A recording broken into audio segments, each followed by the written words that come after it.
দেখছেন প্রাণ juice presents প্রবাস কণ্ঠ প্রাইম নিউজ। ক্রিকেটার সেজে মালয়েশিয়ায় প্রবেশকালে কুয়ালালামপুর আন্তর্জাতিক বিমানবন্দরে আটক হয়েছেন 15 বাংলাদেশি। সোমবার তাদের আটক করে সীমান্ত নিয়ন্ত্রণ সংস্থা ও সুরক্ষা বিভাগ। মঙ্গলবার একেপিএস এক বিবৃতিতে জানিয়েছে, ক্রিকেট দলের ছদ্মবেশে 15 জন বাংলাদেশের মালয়েশিয়ায় প্রবেশের চেষ্টাকালে তাদের আটক করা হয়। একেপিএস আরও জানিয়েছে, 15 জনের দলটি ক্রিকেট পোশাক পরে এবং টুর্নামেন্টের আমন্ত্রণপত্র উপস্থাপন করে কর্তব্যরত কর্মকর্তাদের বিভ্রান্ত করার চেষ্টা করছিল। তবে তদন্তে দেখা গেছে চিঠিটি ভুয়া। দাবি করা হয়েছে 21 থেকে 23 মার্চ পর্যন্ত কোনো ক্রিকেট টুর্নামেন্ট হওয়ার কথা ছিল না। মালয়েশিয়াতে 10 রিঙ্গিতের প্রাণ জুস কিনে এবার গাড়ি জেতার সুযোগ। এছাড়াও পেতে পারেন মোটরবাইক, বাইসাইকেল সহ অন্তত 25টি আকর্ষণীয় পুরস্কার।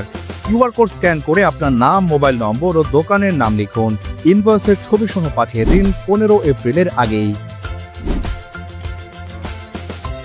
আরও সন্দেহজনকভাবে তারা একজন স্পন্সরকে জামিনদার হিসেবে নেওয়ার চেষ্টা করে। তবে উপস্থিত ব্যক্তি স্বীকার করেছেন তার কাছে ক্রিকেট টুর্নামেন্ট সম্পর্কে কোনো তথ্য ছিল না এবং তিনি কেবল একটি কোম্পানির প্রতিনিধি হিসেবে কাজ করছিলেন।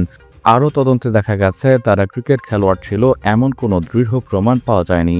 ধারণা করা হচ্ছে তারা খেলোয়াড়দের ছদ্মবেশে অন্য উদ্দেশ্যে মালয়েশিয়ায় প্রবেশের জন্য একটি সিন্ডিকেটের অংশ ছিল। একেপিএস তাদের সকলের বিরুদ্ধে নট টু ল্যান্ড বা এনটিএল ব্যবস্থা নিয়েছে এবং অভিবাসন বিধি অনুসারে পরবর্তী ব্যবস্থা নেওয়া হবে।